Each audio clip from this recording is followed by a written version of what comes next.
Excuse me, officer. Could you tell me why I've been pulled over? Get out of the car, now! Now! She reached for her ID. He slammed his hand on Did the I roof. stutter? Did I stutter? Get your ass ass out. You don't belong in this neighborhood, and you damn well know it. He turned to his partner and laughed. Bet this ride's stolen. A neighbor across the street held up a phone, recording, grinning. Nobody helped. A 68-year-old mother sat frozen in the passenger seat, gripping her cane, watching her daughter be humiliated under flashing blue lights. But what Sergeant Prescott didn't know was that in just a few hours, he'd be the one trembling, standing at attention, while his own chief announced the 3 words that would destroy his entire career. Yeah, you can already tell this went way too far. Let's get into the story. Let me take you back, about 2 hours before those blue lights ever flashed. Brenda Williams sat at a corner table inside Magnolia's, a small southern restaurant on the east side of Richmond, Virginia. White tablecloths, candles flickering in mason jars, the smell of brown butter and fresh cornbread drifting from the kitchen.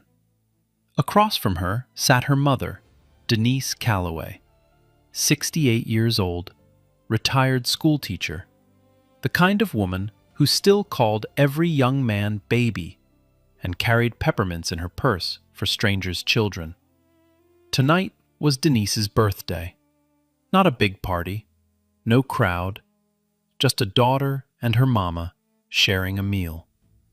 The way they'd done it every year for as long as Brenda could remember. Denise was telling a story about the waiter, a tall kid, maybe 22, who had called her beautiful when he brought the dessert menu. She was laughing so hard her glasses fogged up. "Mama, he was being polite." "Polite? Baby, that boy winked at me. Twice." Brenda shook her head, smiling. She cut a piece of sweet potato pie and slid it across the table. Denise swatted her hand away and pulled the whole plate closer. This was peace. This was a Friday night. You wouldn't know, looking at Brenda in that moment, that 3 days ago she had been confirmed as a federal district court judge for the Eastern District of Virginia. You wouldn't know that on Monday morning, just 60 hours from now, she would stand in a packed courtroom, raise her right hand, and take the oath that would make her one of the youngest black female federal judges in the history of the state. 20 years she had climbed to get here. Fresh out of law school, she started as a public defender in Norfolk. The cases no one wanted. Drug possession, petty theft, kids who reminded her of the boys she grew up with. She fought for every single one of them. Then she moved into civil rights litigation, police brutality, wrongful arrest, racial profiling. She spent a decade documenting the exact kind of abuse that most people only saw in headlines. She didn't just read about it, she held the hands of the people who lived it. From there, the appellate court, and then, 3 days ago, the call from Washington. But tonight, none of that mattered. Tonight, she was just Denise's daughter, slacks and a blouse, reading glasses tucked into her collar. No title, no robes, no security detail, just 2 women, cornbread, sweet potato pie, and a birthday. They left the restaurant around 8:30. The autumn air was cool, carrying the faint smell of wood smoke from a neighbor's fireplace. Crickets hummed in the hedges along the sidewalk. Brenda held her mother's arm as Denise steadied herself with her cane, stepping carefully off the curb. She helped Denise into the passenger seat, buckled her in, walked around to the driver's side. The silver sedan pulled out of the parking lot and turned onto Route 14, heading toward Whitmore Heights, the quiet, affluent suburb where Denise had lived for the past 11 years. Whitmore Heights, manicured lawns, American flags on porches, streets so clean you could eat off them. The kind of neighborhood where people waved at each other but locked their doors the second someone unfamiliar walked by. Brenda turned on the radio. Gospel, low volume. Denise hummed along, her head resting against the window, eyes half closed. The dashboard glowed warm amber. The road was nearly empty. It was the kind of night where nothing was supposed to go wrong. Then Brenda noticed the headlights. They appeared about 3 blocks back, bright, steady, keeping pace. She changed lanes. The headlights changed lanes. She signaled a turn. The headlights followed. She glanced at the speedometer. 33 in a 35 zone. 2 miles under the limit, both taillights working. She had checked them that morning, the way she always did. A habit from her years representing clients who had been pulled over for equipment violations that didn't exist. She signaled again. Perfectly. Deliberately. The headlights stayed right behind her. Denise opened one eye. "Somebody's following us, baby?" Brenda looked in the rearview mirror. "Probably nothing, Mama." But her hands tightened on the steering wheel. 10 and 2. The way she always held them when she saw those lights behind her. Not because she was taught in driving school, because she was taught by being black in America. The blue lights hit the rearview mirror like an explosion. Brenda's stomach dropped. Not because she was guilty, because she already knew how this would go. She pulled the sedan to the right, slow and smooth. Tires crunching on the gravel shoulder. She put the car in park, turned off the engine, placed both hands on the steering wheel, 10 and 2, and waited. Denise sat up straight. Her hand found her cane. "Lord, what now?" "It's okay, Mama. Just stay still. Don't say anything." Brenda watched in the side mirror as the patrol car door swung open. A tall figure stepped out. Broad shoulders. Slow, deliberate walk. One hand resting on his belt, near the holster. The red and blue lights strobed across the trees, painting everything in sharp, ugly flashes. Sergeant Dale Prescott. 15 years on the force, 3 commendations on his wall, 14 complaints in his file, every single one from a black or Latino resident, every single one dismissed. He was the kind of cop who believed his badge didn't just give him authority, it made him untouchable. He didn't walk to the car the way a normal officer approaches a routine stop. He swaggered, chest out, chin up, like a man walking into a room he already owned. His boots ground into the gravel with each step, slow and deliberate, as if time itself was something he controlled. He reached the driver's window and shone his flashlight directly into Brenda's face. Not at the car, not at the interior, at her eyes. The beam was blinding, hot and white. She squinted but didn't flinch, didn't look away.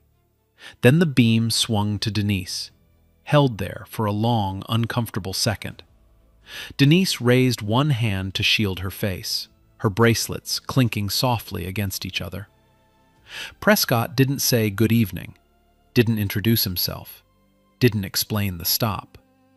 License and registration. 3 words. Flat. Cold. Like he was ordering food he didn't plan to pay for. Brenda kept her voice steady. "Of course, officer. May I reach into my purse?" "Did I say you could talk?" "License. Registration. Now." She moved slowly, carefully. Every movement is deliberate. Every gesture visible. She opened her purse, pulled out her wallet, and handed over her driver's license and vehicle registration. Prescott snatched them without looking. He held the license up to the flashlight, glanced at the photo, then looked back at Brenda, like the two didn't match. "This your car?" "Yes, sir." "Where'd you get it?" The question hung in the air like smoke. Not, "Where are you headed tonight?" Not, "Do you know why I pulled you over?" Where did you get this car? As if a black woman driving a clean sedan through this neighborhood needed to explain how she could possibly afford it. Brenda swallowed. I purchased it 2 years ago. The registration is right there in your hand, officer. Prescott ignored her answer completely. He leaned down further into the window, shining the flashlight across the back seat. Empty. Clean. A leather briefcase sitting upright. A small bakery box. Denise's leftover birthday cake. Where are you coming from? Dinner. A restaurant on the east side. Where are you going? Taking my mother home. She lives in this neighborhood. Prescott pulled back and looked at Denise, then back at Brenda. His lips curled into something that was almost a smile, but carried no warmth at all. She lives here? In Whitmore Heights? Yes, sir. 11 years. He let out a short breath through his nose, half laugh, half grunt, like the idea of this woman belonging here was the funniest thing he'd heard all week. He straightened up, tapped the roof of the car twice with his flashlight. A slow, deliberate tap, tap. The kind a man does when he's already decided what happens next and he's just enjoying the build-up. Step out of the vehicle. Brenda's hand stayed on the wheel. Officer, could you please tell me the reason for the stop? I said step out. I have a right to know why I've been... You got a busted taillight. That's why. Now step out of the vehicle before I add resisting to the list. Don't make me say it again. A busted taillight. Brenda knew, absolutely knew, that both taillights were working. She had checked them this morning. She checked them every single morning. A habit she developed years ago, representing clients who had been pulled over for equipment violations that never actually existed. But she also knew, from years of handling cases exactly like this one, that arguing on the side of a dark road with a hostile officer would not end well. Not for her. Not for her 68-year-old mother sitting 3 feet away. She opened the door slowly, stepped out, kept her hands visible at all times. The autumn air hit her face, cool and damp, carrying the scent of wood smoke from a distant fireplace. Gravel crunched under her shoes. The red and blue strobes painted her silhouette against the pavement in flashing intervals. Prescott stepped back, hand still resting near his holster, and looked her up and down, head to toe, slowly. The way a man looks at something he's already decided is beneath him. Hands on the vehicle. Brenda placed her palms flat on the roof of her own car. The metal was cold. She could feel the vibration of the engine ticking as it cooled. That's when the second patrol car pulled up. Officer Craig Loomis, late 20s, sandy hair, a newer officer, only 2 years on the force. He stepped out and walked over quickly, a little too eagerly, like a kid arriving late to a game he didn't fully understand. What do we got, Sarge? Prescott jerked his thumb toward the passenger side. Old lady in the front seat. Keep an eye on her. Don't let her reach for nothing. Old lady. That's what he called her. Denise Calloway. A woman who had spent 35 years teaching third graders how to read. A woman who still volunteered at her church every Saturday morning. A woman whose birthday cake was sitting in a box on the back seat of the car she was now afraid to move inside of. Loomis walked to the passenger side and shone his flashlight through the window. Denise stared up at him, confused and frightened. Her fingers tightened around the handle of her cane. Ma'am, keep your hands where I can see them. Denise's voice was barely a whisper. Baby, I'm just holding my cane. Hands, where I can see them. Now. Denise lifted both hands off her cane. It slipped from her grip, clattered against the door panel, and fell into the footwell with a hollow thud. She didn't pick it up. She just sat there, palms open, fingers shaking, like a child who'd been told to freeze and was too terrified to ask why. Back on the driver's side, Prescott was in no rush.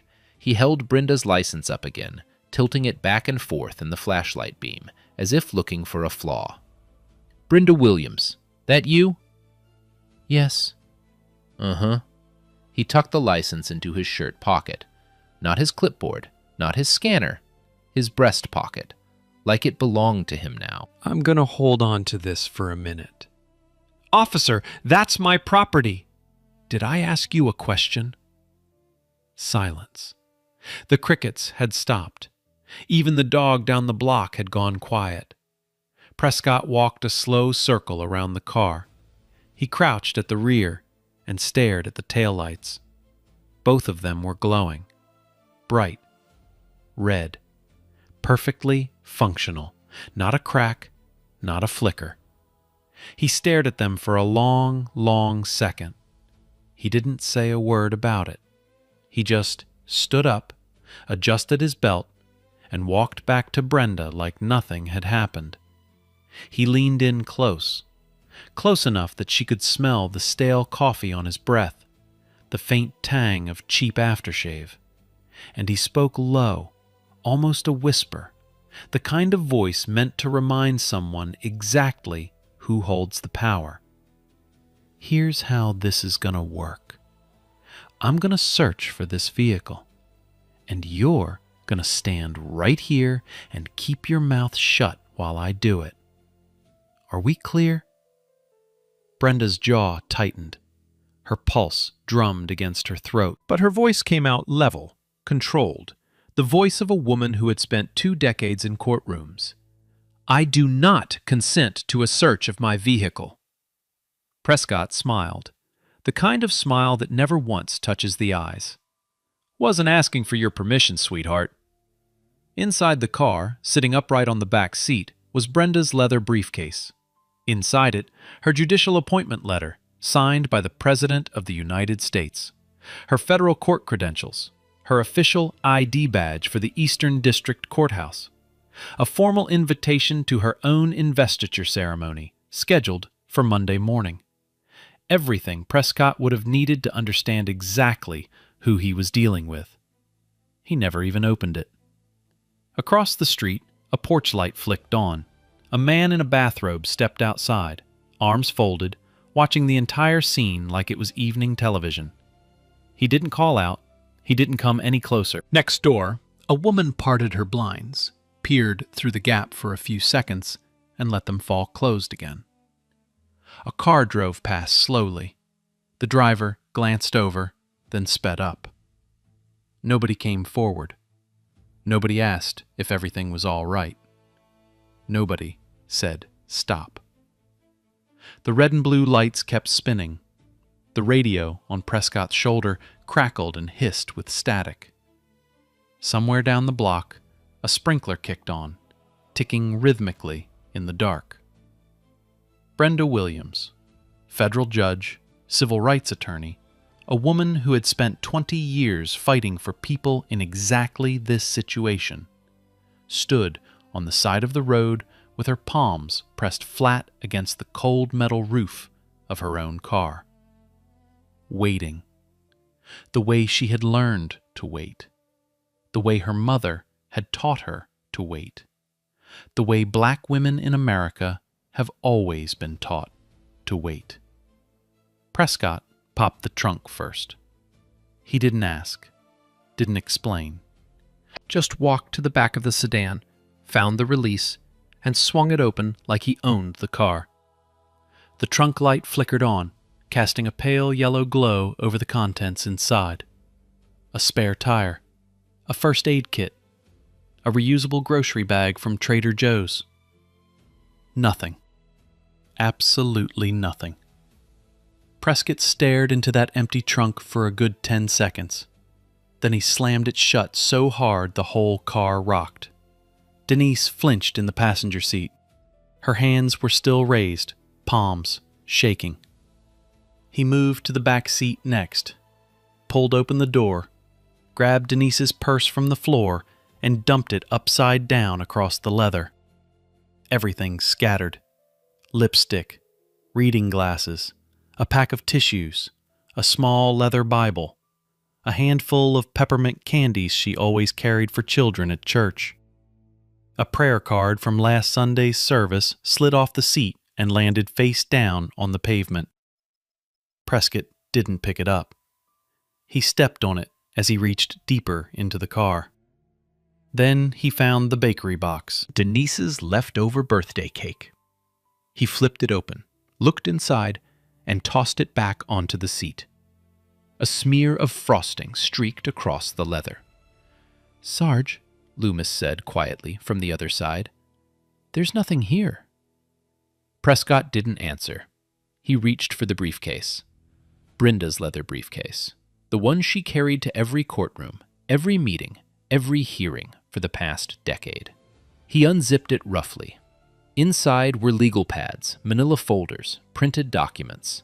On top of everything sat a cream-colored envelope embossed with the seal of the United States District Court, Eastern District of Virginia. Prescott pulled the envelope halfway out, glanced at it, held it in his hand for maybe 2 seconds. Then he shoved it back into the briefcase, zipped it shut, and tossed the whole thing onto the back seat like a bag of trash. He never opened the envelope. He never read the appointment letter inside. He never looked at the federal court ID clipped to the inside pocket. He didn't care what was in that briefcase, because he had already decided who Brenda Williams was the moment he saw her face. Prescott walked back to where Brenda stood. His jaw was tight now, angry. He had searched the entire car and found nothing. No drugs, no weapons, no stolen property, nothing illegal, nothing even suspicious. And that made him angrier. Because now he looked like a fool. And men like Prescott would rather double down than admit they were wrong. He stopped in front of her. Close. Too close. She could see the vein pulsing in his neck, smell the coffee and sweat radiating off him. "You think you're smart, don't you?" Brenda said nothing. "Yeah, you think you're real smart. Coming through here with your little briefcase and your nice car, acting like you're better than everybody." "Sergeant, I have cooperated fully. The search found nothing. I'd like to leave now." Prescott laughed. Short, sharp, ugly. He looked over his shoulder at Loomis. "You hear that? She'd like to leave."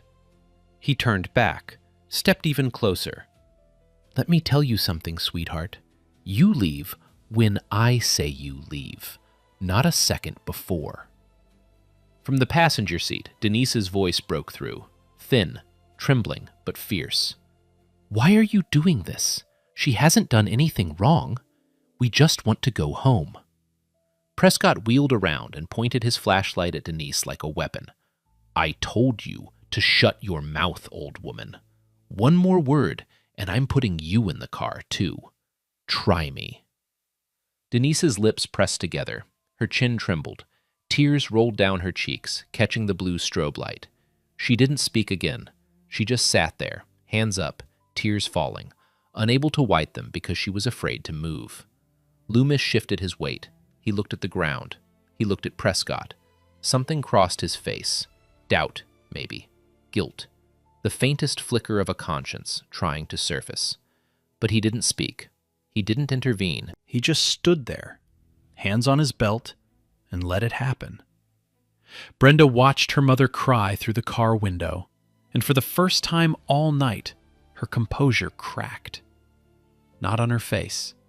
Her face stayed still as stone, but her hands, pressed flat against the roof of the car, were shaking. Not from fear, from rage. She spoke carefully. Every word is measured. "Sergeant, both taillights are functional. You can see that for yourself. Your search produced nothing. You have no probable cause. What you're doing right now is unlawful detention, and I'm asking you, respectfully, to let us go." Prescott tilted his head, smiled that dead-eyed smile again. "Unlawful detention? Oh, you're a lawyer now. I'm telling you what the law says. Nah, let me tell you what the law says. He stepped so close she could feel the heat of his breath on her forehead. Out here, on this road, in the dark, I am the law. And if I say you stay, you stay. And if I say you talk, you talk. And if I say you shut up and spread your hands on this car, that's exactly what you do. Are we clear? Silence. A car drove past. The headlights swept across the scene. A black woman pressed against her own car, a white officer inches from her face, an elderly woman crying in the passenger seat. The car didn't slow down. It didn't stop. All right, I gotta stop right here. Nah, this ain't it. She did everything right. Everything. And he's still going? Bro, this isn't policing. This is ego with a badge. And honestly, it's about to get so much worse. Prescott turned to Loomis. Get the old lady out of the car. Loomis hesitated. Sarge, I don't think... Did I ask what you think? Get her out. Now. Loomis opened the passenger door. Denise looked up at him, eyes wide and wet. He reached for her arm, then stopped. He couldn't do it. He stepped back and just held the door open. Ma'am, I need you to step out. Please. Denise reached down for her cane. It had fallen into the footwell. Her fingers fumbled for it, shaking too hard to grip. Loomis bent down and handed it to her. That one small gesture, the only moment of basic decency in this entire nightmare. Denise pulled herself up, one hand on the cane, one on the door frame. Her knees buckled slightly. She steadied herself and stepped onto the gravel. The cold bit through her thin coat. She stood on the shoulder of the road, hunched and small, holding her cane with both hands like it was the only thing keeping her upright. Prescott looked at her and shook his head. Search her. Loomis turned. What? You heard me. Pat her down. Sarge, she's 68 years old. She's got a cane. There's no... Pat her down, or I will. Loomis swallowed hard. He stepped toward Denise. She closed her eyes. Her lips moved silently. Another prayer. He ran a quick, barely there pat down her sides. His hands were shaking almost as much as hers. Nothing.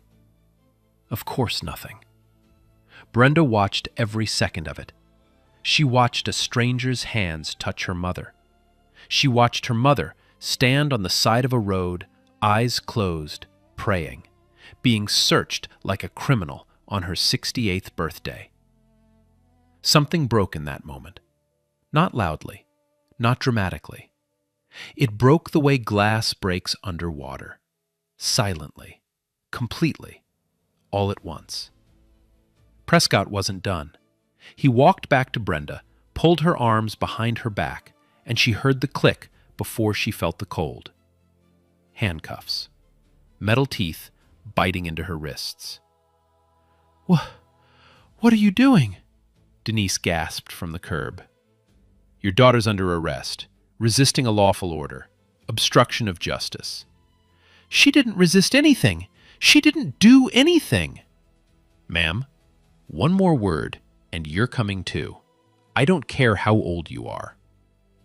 Denise collapsed back against the car, her cane slipping on the gravel. Loomis caught her elbow just before she fell. Brenda felt the cuffs tighten. The metal pinched her skin. She could feel her pulse hammering against the steel. But she didn't cry. She didn't scream. She didn't beg. She looked at Prescott one last time. Steady, calm, unblinking. And she said, quietly, so only he could hear, "You're going to regret this, Sergeant. Not because of who I am, because of what you just did." Prescott leaned in and grinned. Sweetheart, The only thing I regret is not cuffing you sooner." He grabbed her arm and walked her to the back of the patrol car, opened the door, pushed her head down. She ducked into the back seat, the hard plastic bench, the cage partition, the stale smell of sweat and disinfectant. The door slammed shut. Through the window, she could see her mother standing alone on the curb, small, shaking, arms wrapped around herself. The birthday cake smeared on the back seat of the sedan. The prayer card is still lying face down on the pavement. The red and blue lights kept spinning. Nobody came to help. The ride to the station took 11 minutes. Brenda counted every one of them. Not out loud, in her head. The way she used to count during depositions, when opposing counsel was trying to rattle her.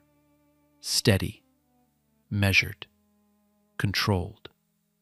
The patrol car smelled like old sweat, stale fast food, and something chemical she couldn't name. The plastic seat was hard and cold beneath her. The handcuffs dug into the small bones of her wrists every time the car hit a bump.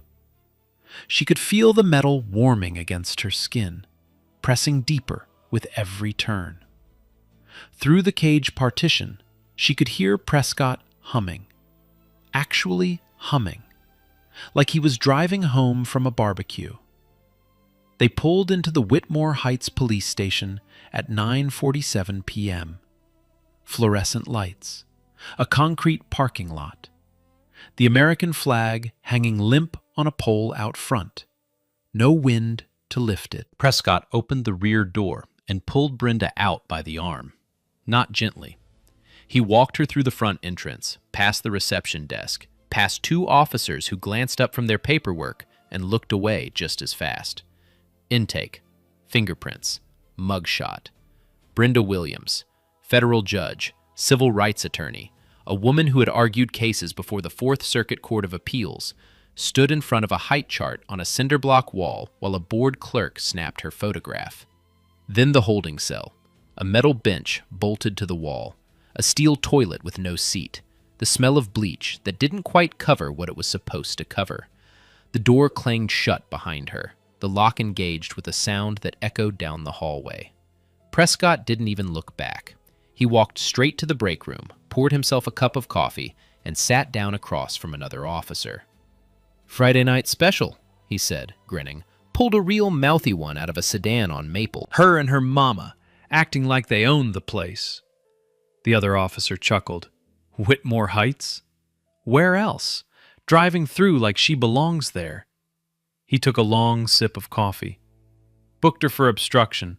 She'll cool off in there overnight. Back in the holding cell, Brenda sat perfectly still, hands on her knees, wrists throbbing, red marks already forming where the cuffs had bitten in. She was allowed one phone call. She didn't call a lawyer. She didn't call a friend. She didn't call her husband. She picked up the phone on the wall, dialed a number she knew by heart, and waited for 2 rings. "Judge, it's Brenda. Brenda Williams. I apologize for calling this late." A pause on the other end, then a voice, sharp, alert, immediately serious. "Brenda, what's wrong?" "I'm at Whitmore Heights Police Station. I've been arrested. The charge is obstruction. There was no probable cause. My mother was with me." Silence for 3 seconds. Then, "Don't say another word to anyone. I'm making calls right now." She hung up. What happened next took less than 20 minutes. But inside that station, it felt like an earthquake building underground. Invisible at first, then impossible to ignore. The first call came to the front desk at 10:09 p.m. The district attorney's office. The desk sergeant answered, listened for about 15 seconds, and his face went slack. The second call came at 10:14. The governor's chief of staff. The sergeant put down his coffee and stood up. The third call came at 10:18. The United States Marshals Service. The sergeant picked up the phone, listened for 10 seconds, and his hands started shaking. Down the hall, Prescott was still in the break room, still laughing, still telling the story of the mouthy woman on Maple. He had no idea that the world he knew was ending one phone call at a time. Then, the front door of the station slammed open. Chief of Police Harold Buchanan, 62 years old, tie crooked, forehead slick with sweat. He had driven from his home in 12 minutes flat, a drive that normally took 25. His shirt was half untucked. One shoe was tied, the other wasn't. He didn't stop at the front desk. He didn't greet anyone.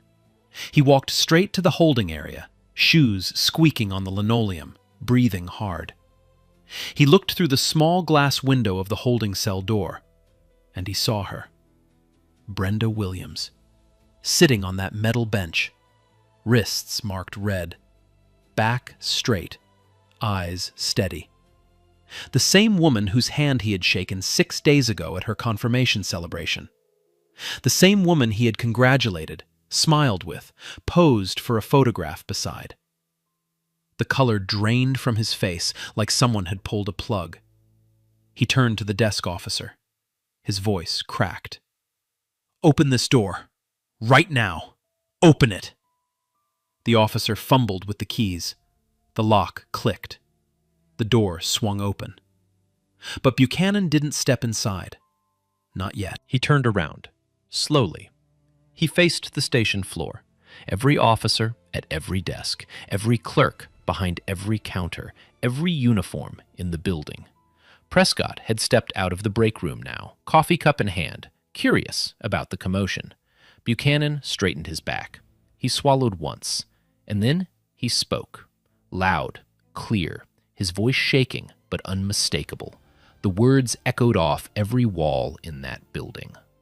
"All rise for Judge Brenda Williams." The coffee cup hit the floor first. Then the silence. Prescott's face went white. Not pale, white, like every drop of blood had evacuated his body at once. His mouth opened. Nothing came out. His eyes locked on the holding cell door as Brenda stepped through it. She stood in the hallway, back straight, chin level, wrists still bearing the red, swollen marks of his handcuffs. She looked directly at him, not with rage, not with satisfaction, just a calm, absolute certainty that needed no words. Every officer in the station rose to their feet, one by one, chair legs scraping against the floor. Loomis, standing near the back, was the first to stand. His eyes were wet. Prescott was the last. His legs barely held him. Brenda didn't say a single word. She didn't have to. It took exactly 90 seconds for Prescott's career to end. Buchanan turned to the desk sergeant, voice barely holding together. "Get his badge. Get his weapon. Now." Prescott stood frozen in the hallway. The coffee stain was spreading across the floor at his feet, but he didn't look down. He couldn't stop staring at Brenda. His mouth kept opening and closing, like a fish pulled out of water and dropped on concrete. Chief, hold on. I had no idea she was—" "Shut your mouth, Dale." Buchanan stepped toward him, close, the way Prescott had stepped toward Brenda on that roadside just 2 hours ago. Same distance, same energy. Except now the power was reversed, and every person in that building could feel it. Badge, gun, on the desk, now. Prescott's hands were shaking so badly he could barely unclip his holster. The weapon clattered onto the counter. Then the badge, the same badge he had tapped against his chest all night like a crown. It landed face down with a dull, metallic thud. "You're suspended, effective immediately, without pay. Go home. Don't talk to the press. Don't set foot in this building until you hear from Internal Affairs." Prescott opened his mouth one more time. "She didn't tell me she shouldn't have had to." That sentence landed like a hammer. Prescott closed his mouth. For the first time all night, he had nothing to say. He was escorted out by 2 officers, the same men he'd been laughing with in the break room 20 minutes earlier. Neither looked at him. The automatic doors slid shut behind him, and the night swallowed him whole. Inside, Buchanan turned to Brenda. His face was gray. Judge Williams, on behalf of this department, I can't begin to... Brenda raised one hand, the same hand that still bore the red imprint of Prescott's handcuffs. Chief Buchanan, where is my mother? He blinked. An officer drove her home. She's safe. Was she given her cane back? A pause. Buchanan turned to the desk sergeant, who scrambled to check. Yes, ma'am, she has her cane. Brenda nodded. Then she looked at Buchanan the way she would look at a witness who had just contradicted their own testimony. 14 complaints, Chief. 14 against that man, from Black and Latino residents. Every single one dismissed. You signed off on 3 of those dismissals yourself. Buchanan's mouth opened. Nothing came out. This isn't an isolated incident. We both know it. She didn't raise her voice. Every officer in that station heard every word. The room was so quiet you could hear the fluorescent lights buzzing. Brenda turned to the desk sergeant. I need copies of the arrest report, the booking record, and all dash cam or body camera footage from tonight, preserved, unedited. The sergeant nodded rapidly. Yes, ma'am, right away. Then she turned to Loomis. He was standing near the back wall, arms at his sides, eyes red. He looked like a man standing at the edge of a cliff. Officer Loomis. He flinched. Yes, ma'am. You were there for all of it. You watched my 68-year-old mother get pulled out of a car and searched on the side of the road on her birthday. You knew it was wrong. His chin dropped. Yes, ma'am. There will be an investigation. You can tell the truth now or under oath later. I'd recommend now. Loomis nodded slowly. I'll cooperate fully, Your Honor. I'm sorry. I should have stopped it. Brenda looked at him for a long moment. Yes, you should have. She turned and walked toward the exit. Her shoes clicked against the linoleum, steady, unhurried, deliberate. Every officer she passed stood a little straighter. A few lowered their eyes. One young female officer near the front desk was crying silently, wiping her face with the back of her hand. Brenda pushed through the front door and stepped into the night air. Cool, clean, the smell of damp asphalt and distant rain. She stopped on the sidewalk, closed her eyes, and took one long, deep breath. The same woman who had been fingerprinted and photographed in this building an hour ago now stood on its front steps, free, back straight, breathing in the autumn night like she was tasting it for the first time. She pulled out her phone and called her mother.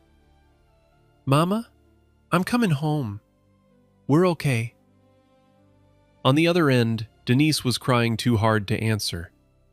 But she was home. She was safe. And her cane was beside her. The video hit the internet Saturday morning. The neighbor from Maple Street, the one who had stood on his porch recording while Brenda was handcuffed, uploaded the footage to Twitter at 7:14 a.m. 8 minutes and 32 seconds. Unedited. No filter, no commentary needed. By noon, it had 2 million views. By Sunday evening, 11 million.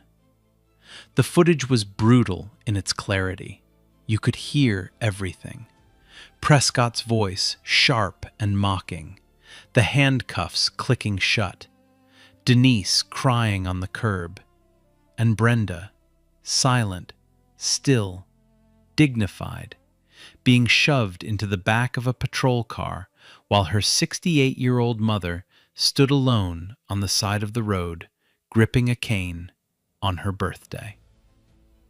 Then Brenda's personal body camera footage was released.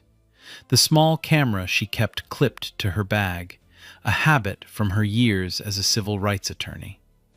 This angle was closer, more intimate. You could see the look in Prescott's eyes when he said, "I and the law." You could see his hand shove the briefcase, the one containing her judicial appointment letter, across the back seat like garbage. 2 angles, 2 cameras, 1 truth. The story didn't just go viral, it detonated. Cynthia Adams broke it wide open. 34 years old, investigative reporter for the Richmond Herald-Tribune. She had been covering police misconduct in Virginia for 6 years, and the moment she saw that footage, she knew this was bigger than one traffic stop. She pulled Prescott's personnel file through a public records request. What she found was a decade of rot. 14 formal complaints, every single one from a Black or Latino resident. Excessive force, racial slurs during arrests, fabricated charges, illegal searches, a pattern so consistent it could have been printed on a calendar. And every single complaint had been reviewed, stamped, and dismissed by the department's Internal Affairs Unit. 3 of those dismissals carried the personal signature of Chief Harold Buchanan. Adams published her first piece Monday morning, front page, above the fold. The headline read, "14 complaints, 0 consequences. Inside the department that arrested a federal judge." By Monday afternoon, the Department of Justice announced a federal civil rights investigation, not just into Prescott, but into the entire Whitmore Heights Police Department. The probe would examine hiring practices, use of force policies, complaint handling procedures, and the department's track record with communities of color. This wasn't about one bad cop anymore. This was about the system that built him, protected him, and turned him loose on the streets with a badge and a gun for 15 years. The trial came fast. Federal prosecutors moved with unusual speed, partly because the evidence was overwhelming, partly because the whole country was watching. Prescott was charged with 4 counts: unlawful detention, violation of civil rights under federal statute, filing a false police report, and abuse of authority. His attorney, Nathan Greer, tried everything. "My client followed standard operating procedure for a routine traffic stop." The prosecution played the video. The taillights, both glowing, both functional. The fabricated marijuana claim. The illegal search. Denise's purse dumped across the seat. The prayer card stepped on. The briefcase tossed aside without being opened. Sergeant Prescott exercised reasonable officer discretion based on his training and experience. Loomis took the stand. He testified, quietly, steadily, with his eyes fixed on the floor, that Prescott had told him before the stop that the car looked wrong for this neighborhood, that the marijuana smell was invented, that there was never any probable cause, that he, Loomis, had known it was wrong from the first minute but was too afraid of Prescott to speak up. "My client had no knowledge of the defendant's, the victim's judicial status." The prosecutor stood up and said 5 words that silenced the courtroom. "That should not have mattered." It took the jury less than 4 hours. Guilty. All 4 counts. Sentencing came 2 weeks later. The judge, a colleague of Brenda's from the federal bench, handed down the maximum: 36 months in federal prison. A lifetime ban from law enforcement anywhere in the United States. His name entered into the National Decertification Index, a permanent record that would follow him for the rest of his life. Prescott stood in the courtroom in a gray suit, no badge, no gun, no uniform. His hands were clasped in front of him, the same hands that had slammed Brenda against her own car, the same hands that had clicked handcuffs onto the wrists of a federal judge. Now those hands were shaking. He didn't speak at sentencing. His attorney asked for leniency. The judge denied it. But Prescott wasn't the only one who fell. Chief Harold Buchanan resigned the following week. Not voluntarily. The city council gave him a choice: resign or be terminated for cause. Adams' reporting had exposed what everyone inside the department already knew. Buchanan had spent years burying complaints, protecting officers like Prescott, and prioritizing department image over community safety. His resignation letter was one sentence long. He didn't apologize. The Whitmore Heights Police Department was placed under a federal consent decree. Mandatory reforms included body cameras for every officer on every shift, an independent civilian oversight board with subpoena power, a complete overhaul of internal affairs procedures, and comprehensive bias training. Not a 2-hour slideshow, but a 6-month program with real evaluations and real consequences for failure. Officer Craig Loomis received a 60-day suspension and was reassigned permanently to desk duty. His cooperation had earned him leniency, but not forgiveness. The narrator notes, Loomis wasn't a monster. He wasn't cruel. He was something almost worse. He was a man who saw cruelty happening right in front of him and chose silence. And silence, when you're wearing a badge, isn't neutral. It's a choice. And choices have costs. The community rallied. Hundreds gathered outside the Whitmore Heights Courthouse on sentencing day. They held signs. They chanted. They read the names of every person who had filed the complaint against Prescott. All 14 of them. Out loud, one by one, into a microphone. The national media covered the story for weeks. Legal commentators called it a turning point. Civil rights organizations cited it in policy proposals. Law schools added it to their curriculum. And through all of it, Brenda Williams said almost nothing publicly. She let the evidence speak. She let the system work. She let the law, the same law Prescott had claimed to be, do exactly what it was designed to do. Monday morning, 9 a.m. sharp, the federal courthouse in Richmond, Virginia. Marble floors, dark wood paneling, the smell of old leather and polished brass. American flag standing tall beside the bench. Every seat in the gallery was taken. People standing along the back wall. Cameras from 6 networks lined up outside. Brenda Williams walked through the chamber doors in her judicial robes, black fabric flowing behind her. Head high, back straight. The same posture she had held on the side of that road. The same posture she had held in that holding cell. The same posture she had held when Buchanan said those 3 words, and the whole station went silent. Except now, the robes matched the authority she had carried all along. Bailiff Raymond Torres stepped forward, a man who had served this courtroom for 18 years. He had announced dozens of judges. But today, his voice carried something different, something heavier, something earned.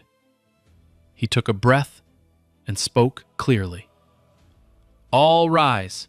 The Honorable Judge Brenda Williams presiding. The courtroom stood. Every person, every seat. Lawyers, clerks, reporters, community members, law students who had driven 2 hours to be here. They all rose. In the front row, Denise Calloway sat in a navy blue dress. Her wooden cane rested against her knee. Her hands were folded in her lap. The same hands she had raised, trembling, on the side of Maple Street 5 days ago. The same hands that had been too afraid to reach for her own cane in the footwell of her daughter's car. Today, those hands were still. Today, those hands were steady. Tears ran down her face. But these were different tears. Not fear, not humiliation, not helplessness. These were the tears of a mother watching her daughter rise, not just to a bench, but above everything that had tried to pull her down.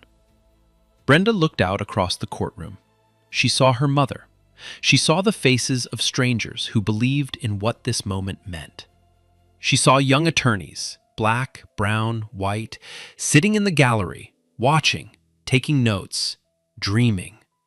She placed her hands on the bench, the same hands that had been pressed flat against the cold roof of her own car, the same wrists that had been circled in steel.